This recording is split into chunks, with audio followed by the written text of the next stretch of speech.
చాలా అంటే కళ్ళు చెమ్మగిల్లడం అంటారుగా, ఆ!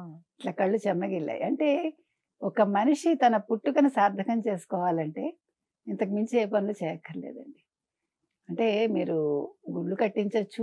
అందుకే పూర్వం రాజులు కూడా హ్మ్. గుడి, బడి 2 కట్టించేవాళ్ళు. గుడి కట్టించకపోయినా బడి కట్టించాలి ముందు.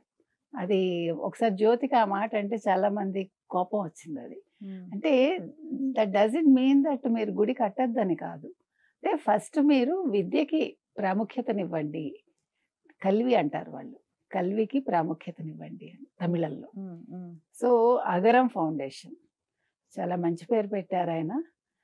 చాలా అంటే చాలా అసలు శివకుమార్ గారే ఒక చాలా మంచి వ్యక్తి. ఆయన కడుపున కార్తీ అండ్ సూర్య అనే వాళ్ళిద్దరూ కూడా అంటే తండ్రి అడుగుజాడలు ఇప్పటికి కూడా నడుస్తారు వాళ్ళు. ఏదైనా ఒక కెలామిటీ వచ్చిందంటే వాళ్ళు ₹1,00,00,000 అలా ఇచ్చేస్తారు. హ్మ్. మీరు కావాలంటే గమనించండి. చాలా మంచి హృదయం అండి. అంటే సూర్యాని మీరు ఒక హీరోగా పక్కన పెడితే నిజ జీవితంలో అతను హీరో.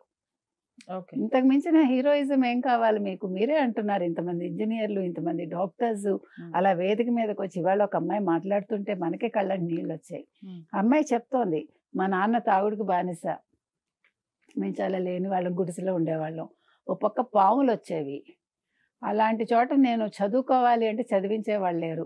అయినా కూడా నేను 12థ్ ఫస్టొచ్చాను నేను.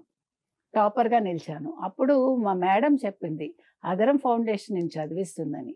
సో, అగరం ఫౌండేషన్‌లో నేను చదువుకుని, ఒక సాఫ్ట్‌వేర్ కంపెనీలో నేను పనిచేస్తూ, ఒక టీమ్‌ని ఈరోజు లీడ్ చేస్తూ, ఏ ఇల్లయితే మేము కోల్పోయామో, ఆ ఇల్లు కోసం నేను ఫైట్ చేసి 10 ఏళ్ల తర్వాత ఆ ఇల్లు కొన్నాను. ఇంకో ఇల్లు కూడా కొన్నాను. ఇది బికాస్ ఆఫ్ సూర్య గారు అని చెప్పారు.